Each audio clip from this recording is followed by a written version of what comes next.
I keep the rotation log the same way all senior cadets do. 1 entry per meal period, infrastructure and personnel.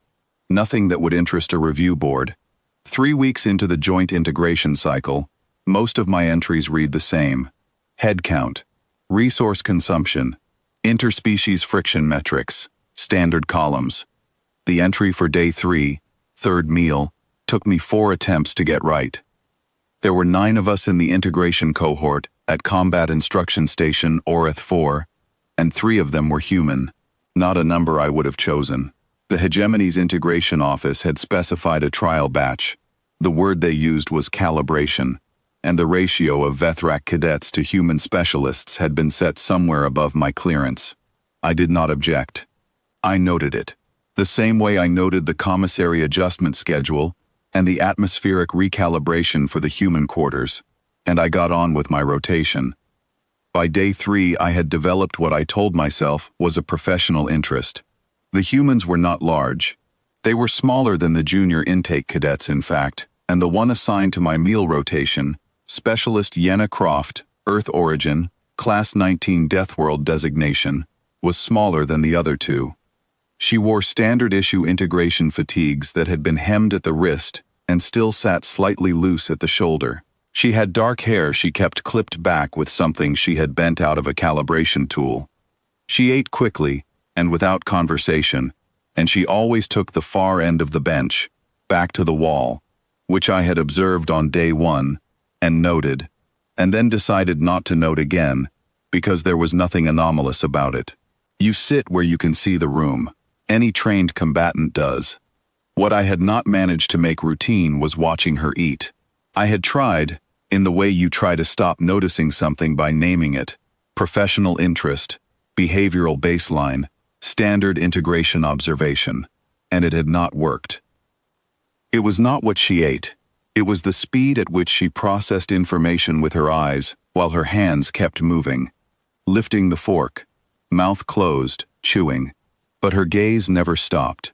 Slow pan across the room, pause, return, check the exits by reflex, continue. Not nervous, not threat scanning exactly.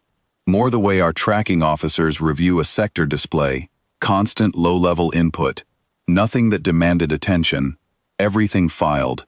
I had seen it in the first meal period, and I had not been able to stop noticing it since. The commissary error happened on day 3, third meal, because the integration support staff were working from a manifest that had not been fully updated after the dietary profile transfer. The manifest listed Specialist Croft's tray allocation under a Vethrak metabolic code, Class 3 alkaline tolerance, which applied to our cephalopod digestive structure and emphatically did not apply to mammalian biology. The compound in the secondary protein dish was triple alkaline concentrate. It was not poison, it was simply food, formulated for a body that runs on a completely different chemical baseline. For a Vethrak cadet, it would have been unremarkable. For a human, the metabolic literature, which I had not read, and which I would read in full before lights out that evening, described outcomes ranging from severe gastric distress to systemic rejection within 8 to 12 minutes of ingestion. The cadet who noticed was Heth Voren, third seat rotation, 2 benches away. She had been watching the human the same way I had, covertly, the way the whole cohort watched them, because we had all been told the integration was routine, and none of us fully believed it. Heth caught the tray label on a secondary glance and went still. I saw her go still from across the room. Then she looked at me. I looked at the tray. Specialist Croft had already started on the secondary dish, not the first bite, the third or fourth. She was eating at her usual pace, which was efficient, the way everything she did was efficient, with no wasted motion. I watched her pause, not a sudden stop, a slowing, the way a calculation pauses when a variable doesn't resolve. She set the fork down, picked up the tray, and looked at the label. Her expression did not change. She read it the way she read everything, which was completely and without reaction. Then she set the tray back down, picked up her water container, and drank, slowly, more than she would have otherwise. She waited. 10 seconds, perhaps 15, watching the room in her usual way. Then she picked the fork back up and resumed eating, at a slightly reduced pace, with the water container now positioned closer to her right hand. That was the adjustment. I flagged the commissary error through the duty channel and requested a medical attaché, quietly, because I did not want to create a scene, and because part of me was not certain what I had seen constituted an emergency. The medical attaché was Cadet Reth Olin, who had done his rotation in integration support before transferring to instruction track. He came to my bench, read my notation, looked at Croft's tray, and stopped moving. "She's still eating," he said. "Yes. That's triple alkaline concentrate. I know." He pulled out his datapad and ran the cross-reference. It took 40 seconds. He looked at the result, then he looked at Croft, then at the result again. "The onset window for mammalian ingestion at this concentration is 8 to 12 minutes, he said. "She's past that." She was. By then she was past the 12-minute mark by at least 2, possibly 3. The dish was half finished. Reth said, "Should I?" "Wait," I said. He waited.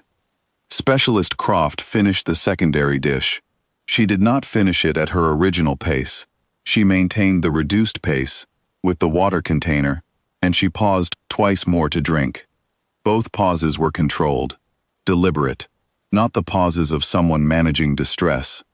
The pauses of someone monitoring a system and giving it the inputs it needed. She was running some internal calibration that I did not have the biology to understand and probably never would. When the dish was empty, she sat for a moment with her hands flat on the table and her eyes doing their usual slow transit of the room.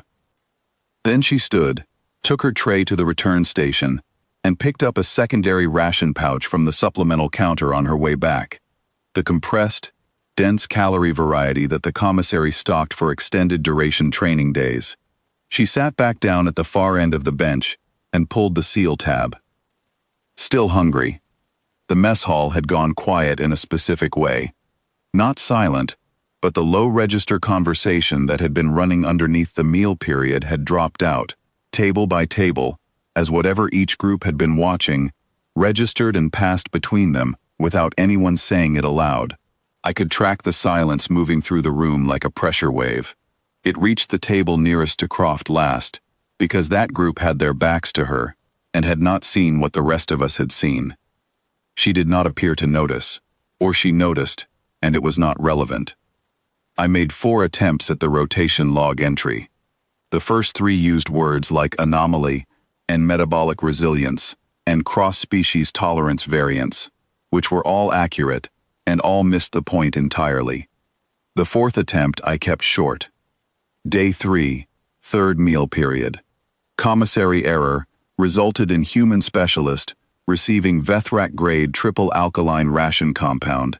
Specialist Croft consumed the majority of the dish, self-administered a corrective fluid intake, and requested a supplemental ration. No medical intervention required.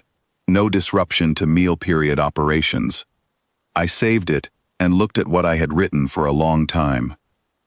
Somewhere in the medical literature, the parts I had not yet read, the parts filed under Class 19 environmental parameters, and the physiological history of a planet that had been trying to kill its primary species for longer than we had been keeping records.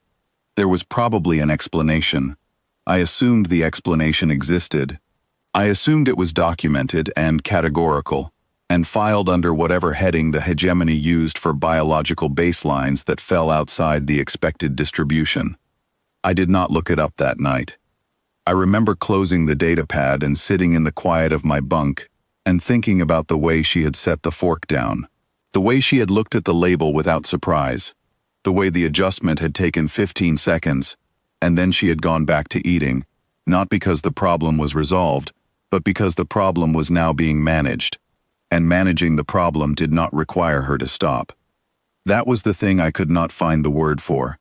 Not toughness, not tolerance, something more like the assumption that the variable would be handled, because variables were always handled, because in the environment she came from the alternative to handling them was not discomfort. It was the end of the line. We had been told the integration was a calibration cycle. I think we were the ones being calibrated.